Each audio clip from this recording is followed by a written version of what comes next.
Olá, está no ar o TV Câmara Entrevista. Um espaço nessa semana para refletir, entender e aprofundar temas que movem o mundo com especialistas convidados. Setembro é verde, a cor da esperança que se renova na vida de quem recebe um transplante. Por isso, o mês marca a campanha nacional de conscientização sobre doação de órgãos, um gesto que pode transformar despedidas em recomeços. E para a gente entender um pouco mais sobre a importância dessa campanha, nós recebemos hoje quem entende sobre o assunto. Está aqui conosco a Simone Lizakovski, que é enfermeira da OPO da Santa Casa. Seja muito bem-vinda, tudo bem? Tudo bem, obrigada pelo convite. Também está aqui conosco Joema Ferrer, que é enfermeira da Comissão Hospitalar de Transplante do HPS. Seja bem-vinda. Muito obrigada pelo convite. E aqui ao meu lado também está Edelberto Lerch, fundador da Associação Nacional de Pré- e Pós-Transplantados. Seja muito bem-vindo. Quero dizer que é um prazer muito grande estar aqui e poder compartilhar um pouco essa caminhada como transplantado. Então, meus caríssimos convidados, sejam muito bem-vindos. Então, vamos falar sobre esse tema que é tão importante, né? Que é o Setembro Verde. Vamos começar pelas damas primeiro? Com certeza. Começo com a Simone. Então, Simone, teu sobrenome é bem difícil, né? Lizakovski. Então, começa explicando pra gente um pouquinho sobre como é que funciona o teu trabalho dentro da OPO, o que é a OPO, como é que funciona, como é que entrou a questão dos transplantes na sua vida. A OPO é a Organização de Procura de Órgãos. Dentro do Rio Grande do Sul, nós temos 6 OPOs clínicas e mais uma OPO cirúrgica. A OPO em que eu trabalho, ela fica situada dentro da Santa Casa e o nosso trabalho ele dá suporte para 27 hospitais da região metropolitana e na capital. Então, a gente atende até lá Taquara, Montenegro, onde existe algum paciente com uma provável morte encefálica, a gente vai e acompanha todo o protocolo, a gente disponibiliza o exame complementar de imagem e a gente organiza todo esse processo junto com a equipe até a realização da entrevista, né, caso tenha a possibilidade da doação de órgãos. Além disso, a gente desenvolve outras ações de capacitação dentro dos hospitais, a gente faz campanhas fora dos hospitais e também a gente leva informação para escolas, para empresas, né, onde a gente tem a abertura para estar falando desse tema que é tão importante, né. E a Joema também, que também trabalha com isso, mas no HPS. Conta pra gente um pouquinho como é que entrou na sua vida essa questão também e como é que você desenvolve seu trabalho lá, Joema. Então, o HPS é um hospital de trauma, né? Um hospital que atende muitos pacientes politraumatizados. Então, a gente tem um grande número de pacientes que acabam evoluindo com essa condição de morte encefálica. Então, a gente tem uma comissão interna lá dentro, né? Então, se formou essa comissão há mais de 20 anos dentro do HPS, que é uma comissão que atua para identificar esses casos de morte encefálica e para acompanhar esses pacientes e essas famílias até o momento, né, da gente determinar o diagnóstico da morte encefálica e ter a oportunidade de oferecer para as famílias a opção da doação. Esse é o trabalho que a gente faz lá, né, essa comissão interna que conta com 8 enfermeiros, com psicólogos, com assistentes sociais, para fazer esse acompanhamento com a família. E em setembro é o nosso mês mais importante, né? Porque é o momento que a gente fala diretamente com a sociedade sobre a importância da doação de órgãos. Então é um mês que a gente considera muito importante, que a gente trabalha muito para levar essa mensagem para a sociedade, não só internamente. E o que a gente quer também é que não só o setembro seja verde, mas que o ano todo seja verde. Exatamente. Tal qual está aqui o senhor Edelberto, que está todo de verde, verde esperança, mas nem sempre foi assim, né? A gente teve que trabalhar um pouquinho mais, então queria que o senhor contasse pra gente sua história de vida, que por si só já é uma lição de esperança, né? Com certeza. Primeiro, gostaria de agradecer por estar aqui e poder falar um pouco sobre esse tema tão importante para a sociedade brasileira, que é a questão da doação de órgãos e tecidos e sangue. Infelizmente, essa temática ainda é um tabu. Nós ainda temos uma grande parte das famílias brasileiras e gaúchas contrárias à doação de órgãos. Tá? Sempre digo que as pessoas, antes de dizerem não, que elas pensem se um dia o seu filho estiver numa lista de transplante, ou seu pai ou sua mãe, se elas seriam contra a doação de órgãos. E esta é uma realidade. Eu vi ontem uma notícia do Correio do Povo, aumentou em 23% o número de pessoas que entraram em lista. Tá? Então, é um absurdo. Mais de 3 mil pessoas no Rio Grande do Sul aguardam a doação de um órgão. É extremamente complexo. Mais 70 108 mil brasileiros estão numa lista de espera. A sociedade tem que se dar conta disso. Qualquer pessoa doente, por pior que seja a doença, ela vai na farmácia, ela compra o medicamento, ela consegue a medicação.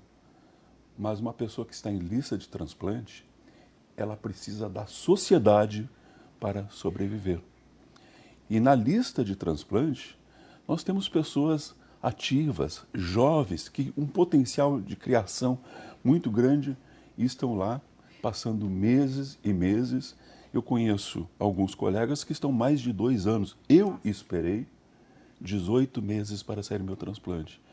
Os últimos 3 meses foram entubados e já estava na fase terminal, porque eu já não tinha mais expectativa, nem os médicos me davam essa expectativa, até que, pela graça de Deus, infelizmente, um jovem teve que se acidentar lá no oeste do Paraná e a família, de uma certa forma, muito generosa e conhecedora da causa, doou todos os órgãos desse rapaz. Nossa.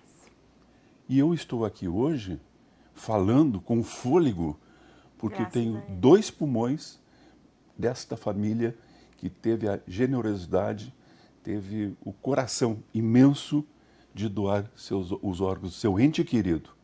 Um dia eu ainda vou ter a oportunidade de conhecer essa família e dizer muito obrigado, porque se eu hoje faço alguma coisa pela causa, eu devo a esta família, cujo jovem infelizmente pereceu, né?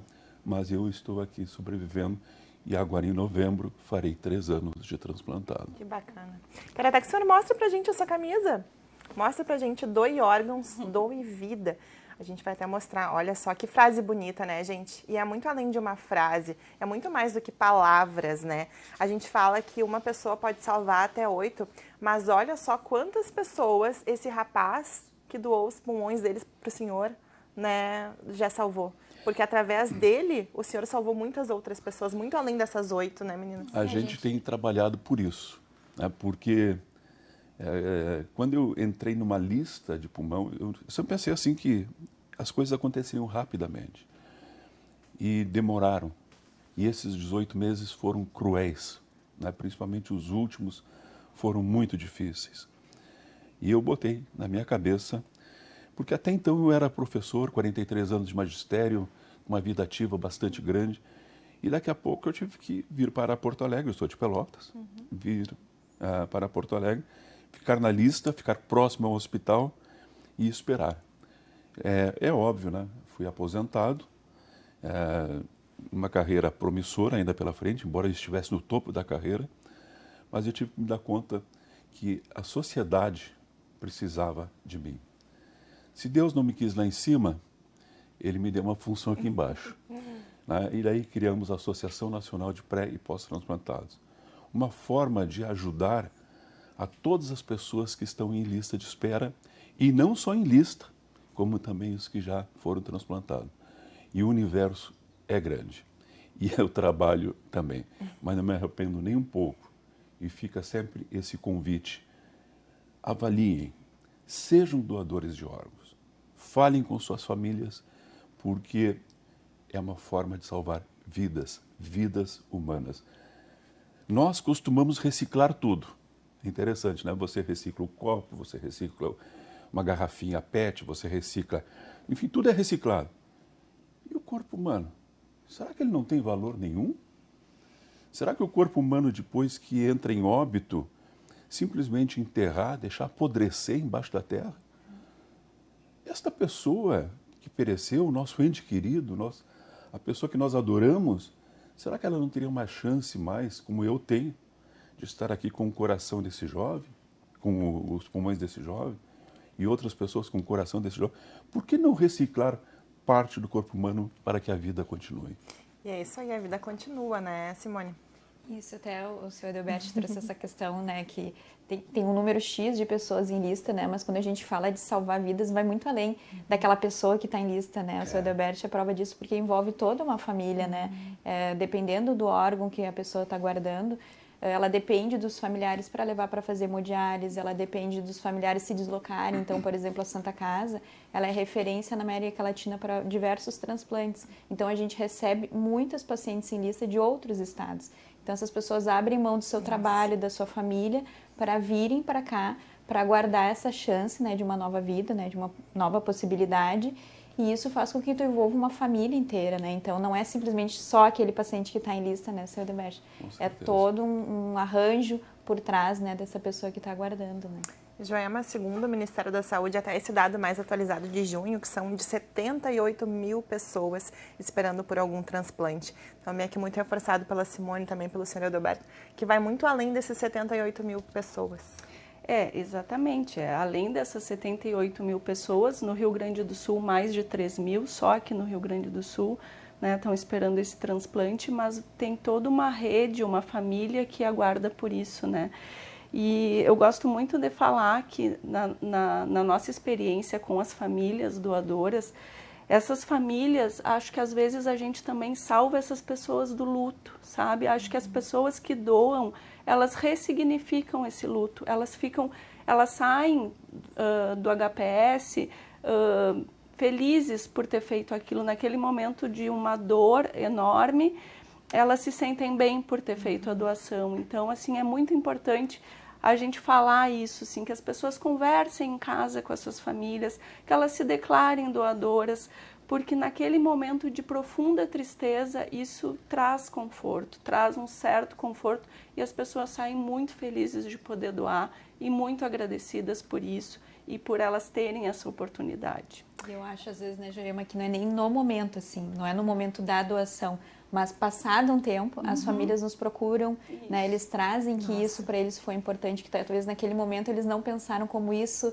ia ter um significado para a família, mas que depois, né, de passar daquela turbulência toda, isso trouxe um novo significado para a família, assim, uma razão para viver, principalmente quando a gente tem casos de crianças, né, Joema? É bem difícil, assim, para a família e a gente compreende, mas isso ajuda eles, né, a seguir, né, com suas vidas e pensar, né, que um pedacinho do seu familiar continua vivo em outra pessoa, né? E também pensar que aquela situação que eles estão vivendo de perder um ente querido, né, vai fazer com que quem está recebendo esse órgão não passe pela mesma situação, né?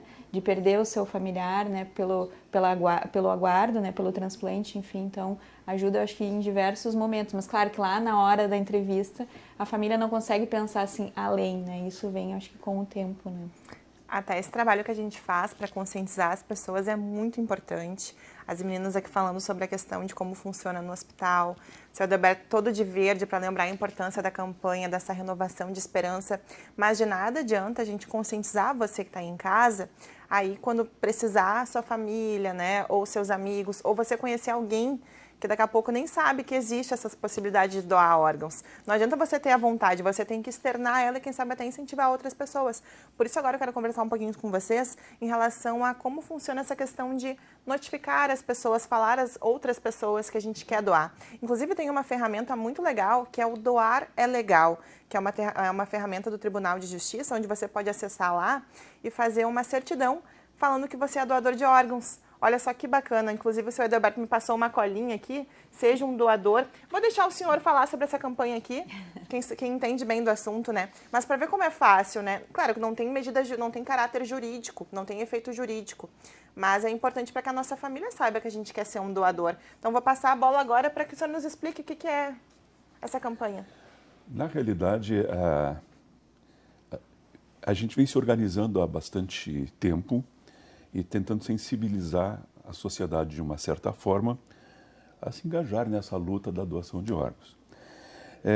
Começou no Rio Grande do Sul e hoje é a nível de Brasil.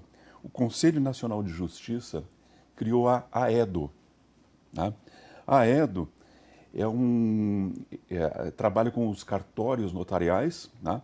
Então, qualquer pessoa interessada em ser um doador, ela simplesmente entra no www.aedo.org.br e lá registra a sua intenção de ser o doador de órgãos. É uma coisa extremamente simples. Porém, é importante que se diga, não adianta apenas manifestar ali a sua intenção. A família é que dá a palavra final. A família tem que ser convencida. Mas já é um passo quando a pessoa se manifesta, olha, eu quero ser doador de órgãos. Então isso é muito importante. Então hoje nós avançamos muito, com certeza avançamos muito, mas ainda estamos distante, muito distante da nossa necessidade. Eu volto a sempre dizer, eu tenho um sonho que quem entra numa lista de transplante não espere mais do que 3, 4 meses, que é um tempo bastante grande. Tem pessoas, como eu já disse há pouco, que estão há mais de 2 anos numa lista. Quer dizer, olha o sofrimento, e a Simone já colocou muito bem, é os familiares, são os amigos, as pessoas que se envolvem, né? Eu vi comigo, a minha família teve que vir de Pelotas para Porto Alegre para me acompanhar lado a lado, né? Os amigos que se envolveram, foi um período extremamente difícil. O Rio Grande do Sul era o maior captador de órgãos no país até 5, 6 anos atrás. Hoje o Rio Grande do Sul está em 5º lugar. Por quê? O Gaúcho sempre foi solidário. E agora nós temos que estar implorando, por favor, vamos fazer campanha, vamos doar órgãos. Por que esse aumento expressivo de pessoas contra a doação? Tá?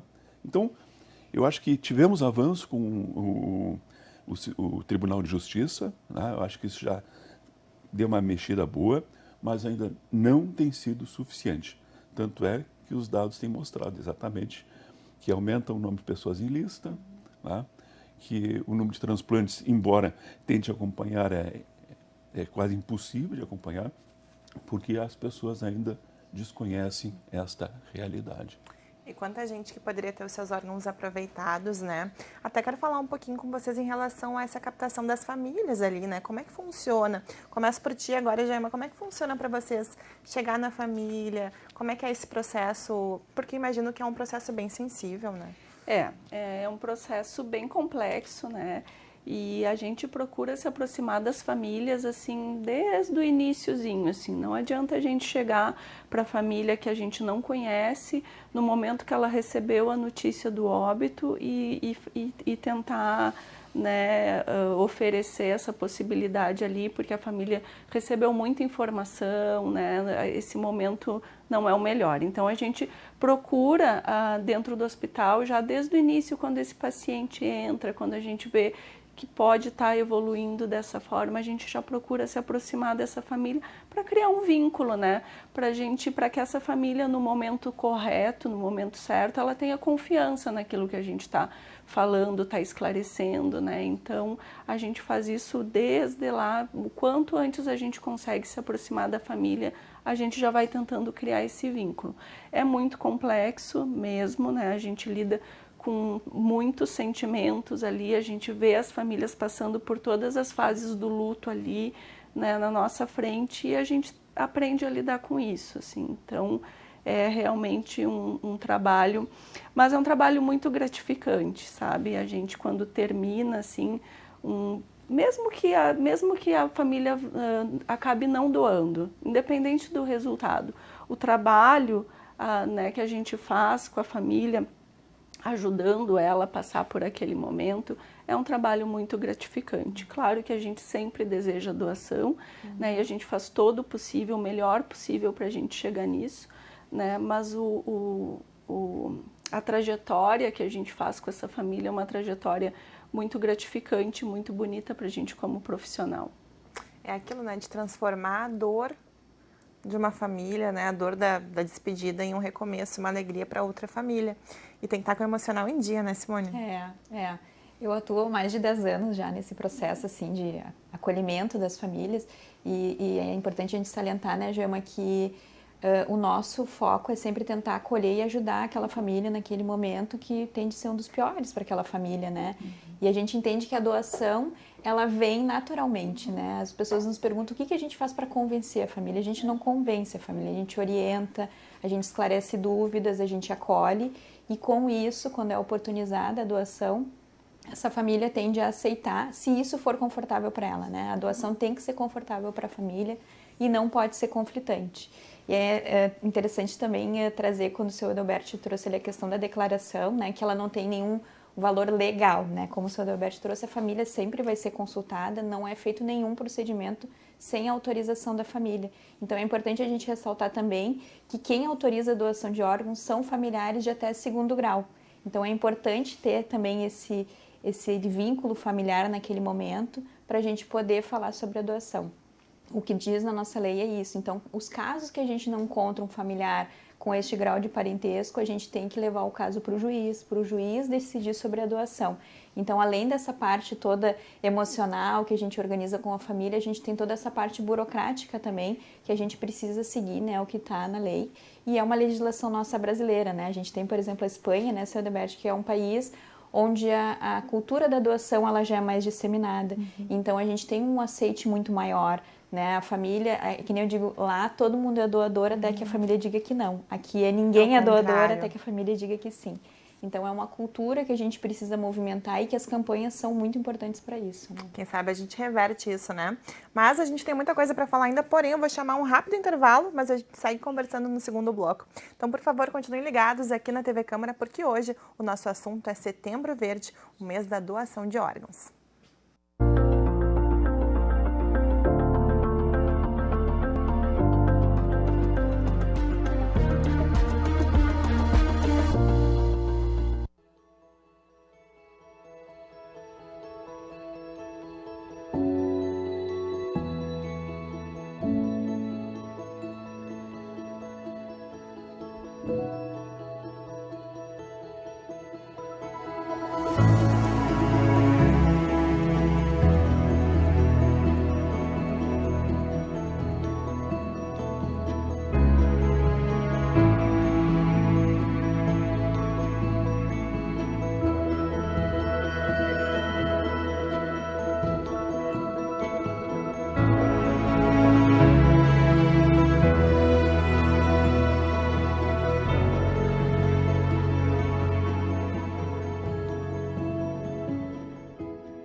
Olá, o TV Câmara Entrevista está de volta e hoje o nosso assunto é Setembro Verde, a campanha nacional de conscientização sobre doação de órgãos. Estamos aqui com a Simone Lizakovski, que é enfermeira da OPO da Santa Casa, também com a Joema Ferrer, que é enfermeira da Comissão Hospitalar de Transplante da HPS, e também com o senhor Edelberto Lorsch, fundador da Associação Nacional de Pré- e Pós-Transplantados, LERSH. Hoje a gente está com sobrenomes bem difíceis. Mas sabe o que não é difícil? A gente entender a importância da campanha da doação de órgãos, para a gente entender quanto que isso pode modificar uma vida, o quanto essa despedida pode se transformar em recomeço para alguém. E era justamente sobre isso que a gente conversava no primeiro bloco, e agora a gente volta, então, a retomar esse assunto. Quero entender um pouquinho com vocês, que trabalham nesse dia a dia também nos hospitais, quais são os principais órgãos, assim, qual que é a maior espera, quais que são os órgãos que têm menos espera. A lista maior que a gente tem é a de rim, né? Tanto estadual como nacional. A gente normalmente, quando tem um processo, que tem uma doação, os órgãos que a gente consegue efetivar mais a doação é o rim e o fígado, né? O coração e o pulmão são órgãos bastante delicados, né? Então, um paciente que está mais tempo internado, um paciente que usa uma droga vasoativa num volume muito alto. Então, pequenos detalhes muitas vezes inviabilizam a questão da doação do pulmão e do coração. E a gente entende também o porquê, né? Se o paciente transplanta um rim e daqui a pouco esse transplante não dá muito certo, ele volta a fazer hemodiálise. Mas se o paciente que transplanta um coração ou um pulmão não reage da forma adequada, né, ou o transplante não é muito eficaz, ou ele realiza um transplante muito rápido, em poucas horas, ou infelizmente ele vai falecer. Então, esse cuidado também das equipes transplantadoras vai nesse sentido, né? São órgãos bastante nobres, como a gente diz, e bastante delicados dentro desse processo, e até o tempo, né? Cada órgão tem um tempo entre a doação e o transplante, né, que a gente chama de isquemia. Então, o coração e o pulmão, eles têm um tempo bem menor. Esse paciente que, como o seu Adelberto, veio para próximo para receber, ele tem que estar perto do seu centro transplantador, porque em poucas horas ele tem que fazer esse implante. Nossa. Diferente do rim, por exemplo, que ele pode ser implantado em até 48 horas. Então, isso faz também com que nós, aqui na Santa Casa, por exemplo, recebamos órgãos de outros estados. Eles vêm pelo aeroporto, vêm de avião, né? Mas a gente tem um tempo maior para poder fazer esse transplante. E é muito rápido, muitas vezes nós vemos no trânsito, né? Toda uma comitiva ali, o pessoal aplaudindo, chegou a me arrepiar, assim, de pensar numa situação dessas.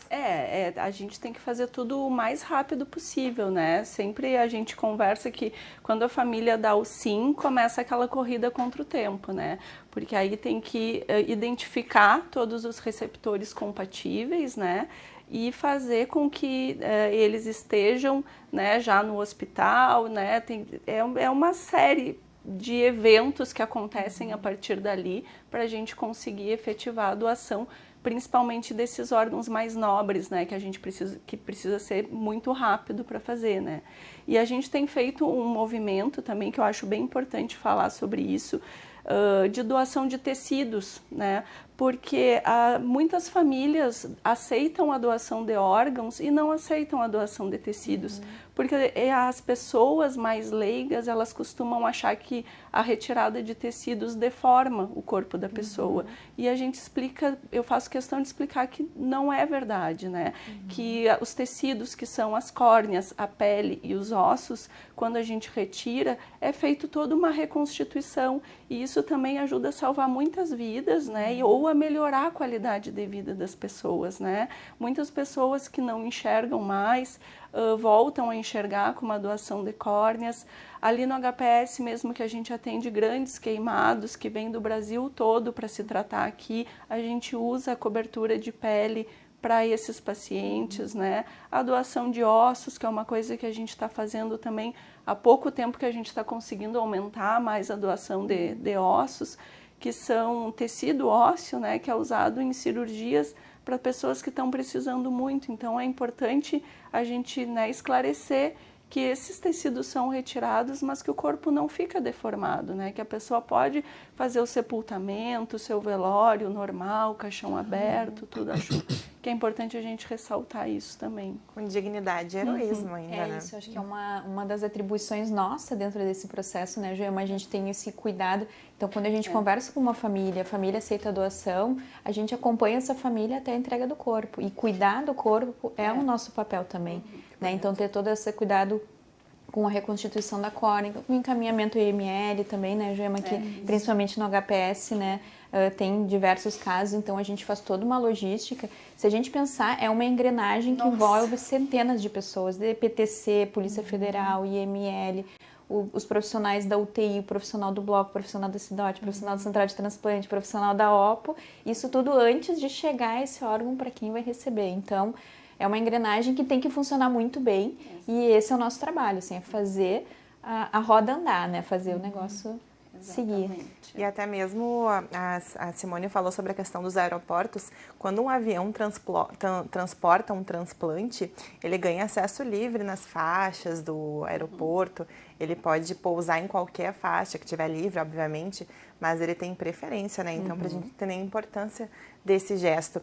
Enquanto a Simone falava sobre a questão da logística, e a Joelma também, eu fiquei pensando na emoção que o senhor teve, seu Adelberto, a saber sobre a questão do pulmão. Conta pra gente como é que foi. Imagino que foi por uma ligação, como é que foi essa sensação? Eu cheguei a me emocionar de pensar nesse momento.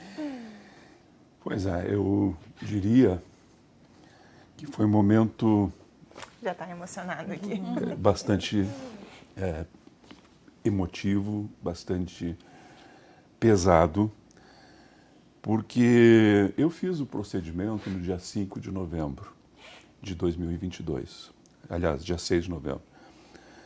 Mas no dia 5 de novembro, praticamente fui desenganado, né? Os médicos já tinham me dito e eu percebia, porque eu estava em cima de uma cama, na UTI, com oxigênio, sem mobilidade absolutamente nenhuma. Eu dependia de tudo e de todos. A família do lado de fora e eu dentro da UTI. Eu não conseguia fazer uma refeição, botar uma colher na boca era um caos, né? Beber, eu dependia de todos e todos na minha volta. Naquele dia, naquele sábado, depois dessa notícia, minha família já sabia que a situação era terminal. A minha família entrou toda na UTI e a gente se despediu, né? A gente se despediu, nos abraçamos, nós oramos e fizemos as nossas despedidas, porque tanto para eles, vendo o meu estado, quanto para mim, mas eu estava muito tranquilo, né? Porque depois de passar 18 meses em uma lista de espera, era um momento esperado, né? Era um momento esperado. E eu ainda disse para minha esposa, digo, olha, se eu perecer até amanhã, se eu entrar em óbito até amanhã, você doa todos os órgãos que forem ainda possíveis de doação, faz a cremação do meu corpo e leva as cinzas para Pelotas. E ainda disse mais, eu digo, eu não quero velório, porque vocês passaram 18 meses fazendo velório comigo. Acabou. O sofrimento de vocês tem que acabar. Ainda tentei, em tom de brincadeira, dizer para ela, e segunda-feira, vida normal, né? Como se pudesse, mas vida normal. E eles foram embora, enfim, ficaram do lado de fora, foram na volta. E naquela noite aconteceu vários episódios, eu não terei tempo para contá-los aqui, mas eu percebi que alguma coisa superior estava rolando. Quando eu pedi para a enfermeira que estava ali na UTI, ela disse, me bota as vendas porque eu não aguento mais os holofotes nos olhos. Eu já estava muito fraco também. Eu simplesmente me apaguei. E quando eu me apaguei, eu tive a sensação de cair num buraco negro, um poço negro. E eu sentia que eu rolava que nem as pás de hélice de um helicóptero. Eu tentava me agarrar nas bordas do poço e não conseguia, não tinha força, né? E eu fui indo até cair no fundo do poço, né? E eu olhei para cima e percebi, digo, agora, meu Deus, como é que eu saio desse poço? Como é que eu saio dessa situação, né? Eu olhava em cima, digo, a saída é lá. Era os holofotes, as lâmpadas da UTI. E com a venda nos olhos, eu ficava imaginando como é que ninguém sabe que eu estou aqui embaixo, como é que eu faço isso? E naquele momento, alguém, Edalberto, acorda, Edalberto, acorda, Edalberto, acorda. E eu, naquele misto de cansaço, estresse, enfim, eu abri, eles tiraram a venda dos meus olhos, abri os olhos, olhei para o lado, né? Havia 4 médicos na minha direita, 2 na minha esquerda, a enfermeira nos pés da cama, e eu pensei, estou morrendo. Estou morrendo. E eu ainda perguntei para a médica que estava ao meu lado, que naquele momento, para mim, era um anjo que estava ali, né? E perguntei para ela, doutora, eu estou morrendo? É isso? Vocês estão tentando me reanimar? Ela disse, não, eu quero te comunicar que o teu pulmão está chegando, tu vai fazer o transplante. Aí eu digo, a senhora tem certeza que meus pulmões estão chegando, que meu pulmão? Ela disse, tem, está vindo do oeste do Paraná. Isso era a madrugada do dia 6, domingo. Aí ela disse, vou te dar uma outra boa notícia. Tu vais transplantar os 2 pulmões. Nossa. Porque até então eu ia transplantar um.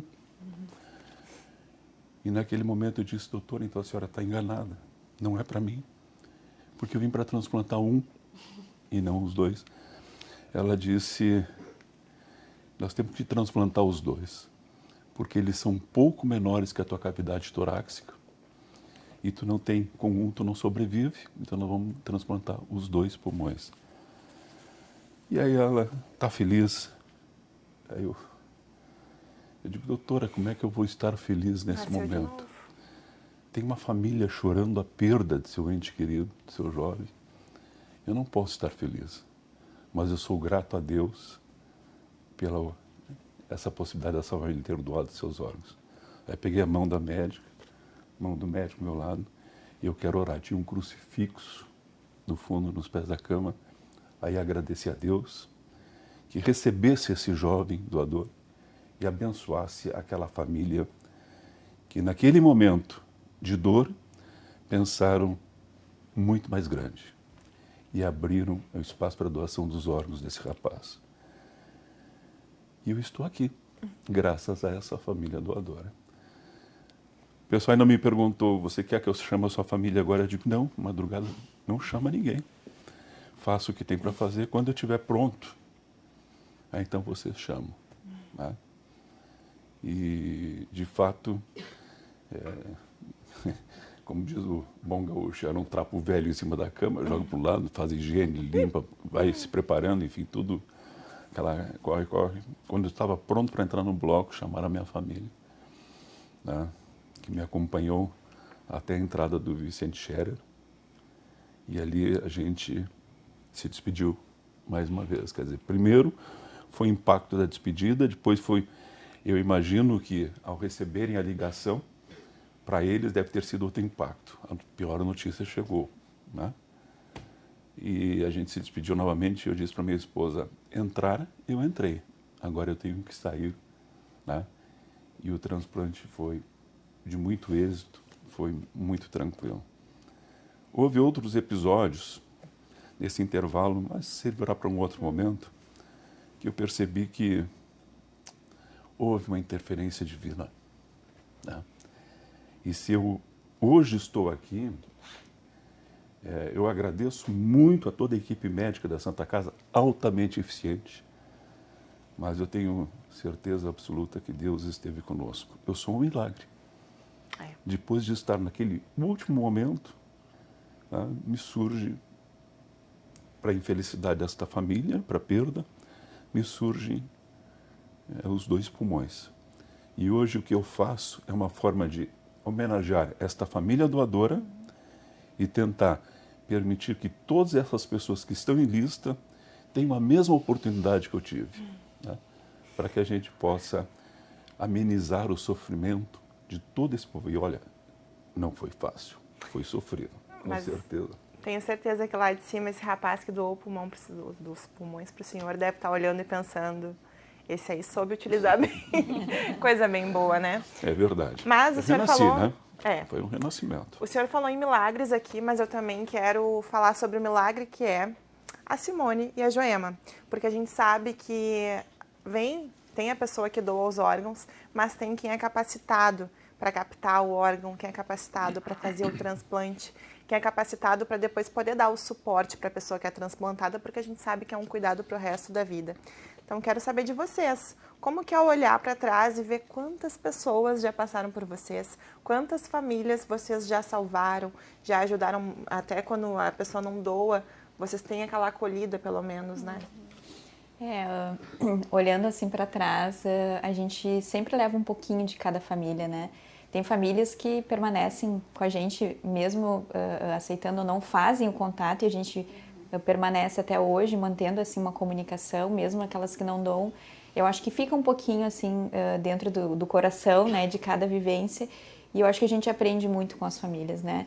A gente passa por algumas situações em que a família está perdendo e eles te trazem algumas reflexões e que tu leva aquilo para a vida, né? Tem vários momentos assim que eu sigo lembrando e sigo com isso comigo e que eu acho que faz a gente crescer como profissional, faz a gente crescer como pessoa. Mas esse desenvolvimento, essa capacitação, ela é muito da pessoa, né? A gente faz treinamentos junto com o Estado, junto com as CDOTs, mas a gente percebe que não basta tu querer trabalhar com isso, né? Tu tem que ter um perfil, tu tem que ter uma disponibilidade. É um processo em que a gente inicia e a gente não tem hora para acabar. Eu não posso jamais ir conversar com uma família pensando que eu tenho algum compromisso. É o momento da família e eu estou totalmente à disposição para ela. Então, eu acho que a gente ter pessoas que façam esse trabalho não é qualquer um, né? Então, assim como a Joema dentro do HPS, a gente tem algumas pessoas em outros hospitais da nossa abrangência, em que a gente sabe que são extremamente capacitadas, sabe? Estão ali para aquilo. Aquela pessoa nasceu para aquilo. Então, isso eu acho que é importante dentro desse processo. Isso que vai passar uma segurança para a família, isso que vai fazer com que a família reflita diante daquele momento, que é o que a gente tenta fazer. É a família refletir diante daquela perda, né? Como que isso pode ajudar outras pessoas, né? Assim como o seu Edelberto falou, né, que ele usou esse momento e, né, esse transplante, esse milagre para fazer, né, para seguir na causa, campanha, conscientização.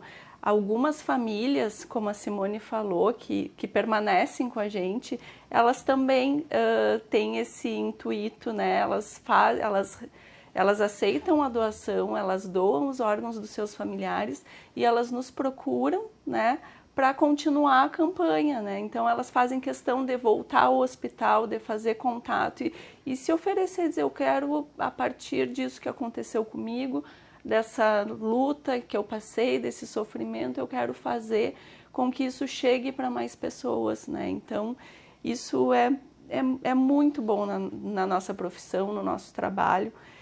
Realmente, como a Simone falou, a gente se qualifica ao longo dos anos. Eu também trabalho na Cidote há mais de 10 anos, né, na comissão de transplante. E nem toda a qualificação que eu fizer não substitui ali aquele momento com a família, né, a empatia que a gente tem que ter, né, a percepção do momento certo de abordar.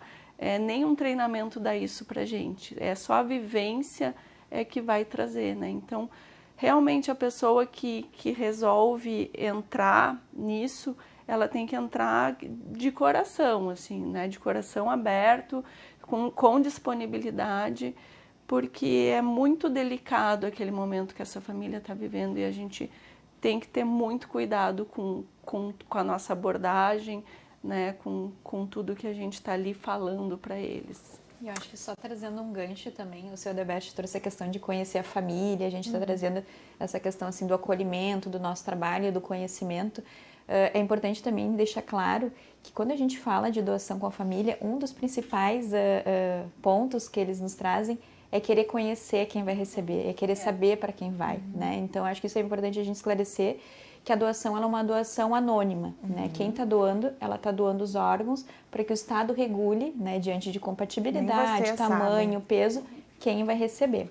O que a Central de Transplantes pode estar fazendo, ela entra em contato com a família doadora, passado em torno de 30, 60 dias, e aí ela orienta a idade e o sexo de quem recebeu. Então, isso também já traz um pouco de conforto para a família doadora, né? E a gente também desenvolve algumas campanhas. A Santa Casa fez a campanha da Maríndia, né? Onde ela fez uma carta para o seu doador.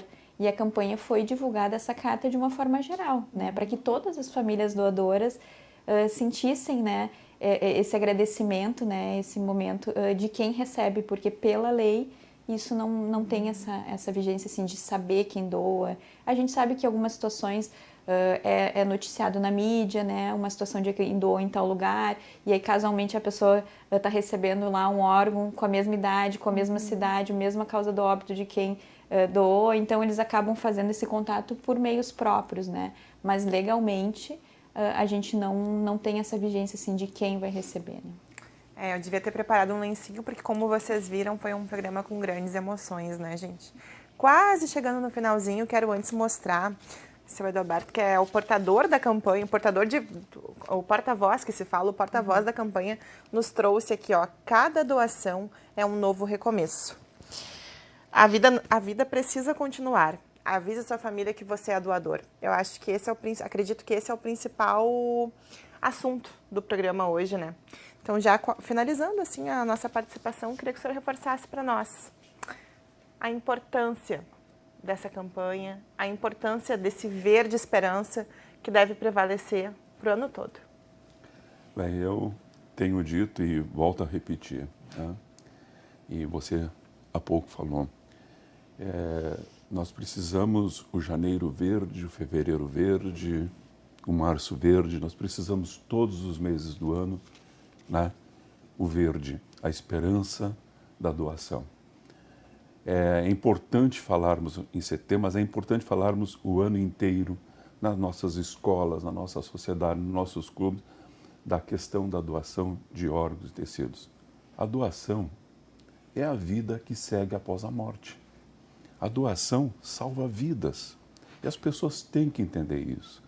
Então eu convoco a sociedade a refletirem sobre isso, lembrando, né, a todos, né, que cada gesto, né, cada doação vai tirar uma pessoa desta lista de mais de 3.000 em uma lista de espera. Né? E essas pessoas vão renascer. E elas serão muito agradecidas, né, ao seu ente querido, à sua família, que fez aquele ato de doação, aquele ato caridoso de doação. Você salvou vidas ao doar. E eu acho que isso é importante. É fundamental que a gente possa mudar esse comportamento e entender claramente que a nossa vida, como eu já disse antes, nós somos recicláveis. O nosso corpo acabou. Naquele momento do óbito acabou. Mas nós podemos ainda fazer uma grande coisa, salvar vidas. E eu quero deixar aqui o meu legado, né? Eu já disse para minha esposa e meus filhos. Eu fui 43 anos, professor por 43 anos. Me afastaram por causa da minha doença, que eu tenho uma fibrose, tive uma fibrose pulmonar idiopática. Eu não quero ser enterrado. Não quero mais ser cremado. Eu quero que o meu corpo vá para a faculdade de medicina e sirva de estudos por outros 20 anos. Se eu trabalhei 43 anos no magistério, que meu corpo sirva para mais alunos chegarem, quem sabe, novos transplantadores e possam fazer a diferença na sociedade. Então hoje eu sou doador também de corpo. Que bacana. E que bom que a vida continuou para o senhor. E pra tomara nós. que essa ideia do senhor seja perpetuada e siga aí esse verde levando esperança para todos os lados, né? Também quero encerrar com vocês. Por favor, Simone, suas considerações finais. Acredito que o que a gente pode pensar desse todo é que tem que conversar sobre o assunto, né? Tem que falar com a família, na realidade, o que tu gostaria que fosse feito no momento que tu morresse, né? Eu quero ser enterrado, eu quero ser cremado, eu quero doar meu corpo para estudo e eu quero não ou sim doar, né? Isso eu acho que faz parte dessa conversa, né? Quando a gente fala de doação, a gente não está instigando a morte, a gente não está atraindo a morte como muitas pessoas acabam achando. A gente está querendo trazer uma tranquilidade para a nossa família decidir, porque isso a gente percebe que as famílias se sentem angustiadas de decidir quando não se falou sobre o assunto. Será que ele ia querer? Será que ele não ia querer? É muito difícil para a família. Então, ajuda a família a conversar antes, dizer o que gostaria que fosse feito e também se questionar, se eu penso que eu não quero ser doador, por quê? É alguma dúvida? É algum mito? A gente tem algumas questões religiosas que são trazidas como motivo para não doação, mas a gente consegue perceber muitas vezes que é pontualmente daquele líder religioso, porque a gente sabe que não existe nenhuma religião contrária à doação, né? A gente já fez diversos debates, então reflexionem sobre isso, pensem, né? Se eu não quero doar, por que eu não quero doar? Será que eu posso mudar esse meu pensamento, se eu conseguir mais informação e deixar minha família tranquila para decidir o dia que eu morrer, o que eu quero que seja feito, né, com o meu corpo. Bom, acho que... né? A Gema também está bem emocionada, né, Gema? Não, eu acho assim que já foi falado aqui, né? Todas as mensagens que a gente tinha para passar, acho que foram passadas, né? E eu queria reforçar de novo, assim, né, o que vocês dois já falaram, que o essencial é conversar com a família, né? Deixar essa questão da morte como um tabu, né? E falar, porque a morte é um momento que todo mundo vai viver, né? Então vamos falar sobre isso, deixar de ser um tabu e conversar com a família bem do jeito que a Simone falou, o que a gente quer no momento da nossa morte. Acho que isso é o mais importante. E eu queria aproveitar aqui para falar também, em setembro, né, acontecem várias campanhas, né, na cidade, no estado, no país, né, e muitas pessoas me perguntam, como é que eu faço para declarar que sou doador e tal. Então, além, né, de conversar com a sua família, Eu vou fazer a propaganda no dia 27 de setembro, que é o Dia Nacional da Doação de Órgãos. O HPS vai estar, uma comissão do HPS ali na Redenção, em frente aos Arcos, junto com o tabelionato, 10º tabelionato, e aí quem tiver vontade de fazer a AEDO, né, que é essa declaração, a autodeclaração de doação, o pessoal do tabelionato vai estar ali para esclarecer dúvidas, para fazer, e a gente vai estar ali também explicando, entregando material, e quem quiser passar por ali, fazer sua declaração também, vai ser bem legal. Quanto mais gente participar, né, mais doadores e mais a gente movimenta a sociedade com isso. Vou aproveitar o gancho da Joema, porque está sendo organizado também para o dia 27 uma caminhada junto com a Central de Transplantes, o Hospital de Clínicas, o Hospital da PUC e a Santa Casa, uma caminhada em prol da doação de órgãos, né? Então vão ser distribuídas camisetas, né, da campanha estadual. Acho que vai ser um evento bem bacana, assim, de quem tiver interesse, né, quem gosta de se exercitar, de caminhar, de correr, né, vamos lá para participar, né. E é importante que se esclareça que vai ser na Orla do Guaíba. Isso, acho que mais informações eles conseguem ali no site da Central de Transplantes, assim, a questão de inscrição, o local, o horário, eu sei que vai ser de manhã, mas mais informações acho que são possíveis. Estou vendo a imagem aqui, saindo lá da usina do gasômetro. E agora, com os pulmões novos, já tem disposição para ir participar de todos os eventos. Fôlego tem. Ah, que ótimo. Pois é, Simone, Joema, Edoberto, adorei conversar com vocês. Obrigado. É um tema muito sensível, mas também muito essencial de falarmos.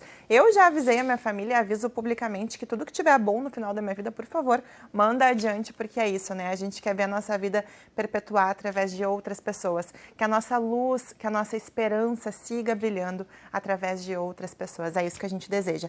Por isso que não é só o setembro que tem que ser verde, é o ano inteiro. Então, se você ainda não se declarou doador, se puder, se declare. E a gente não precisa também morrer para doar órgãos. A gente pode doar sangue, a gente pode doar o nosso amor, pode doar a nossa voz para poder levar essa campanha cada vez mais adiante. Acho que isso acredito que isso seja o mais importante de tudo, é levar o Setembro Verde adiante.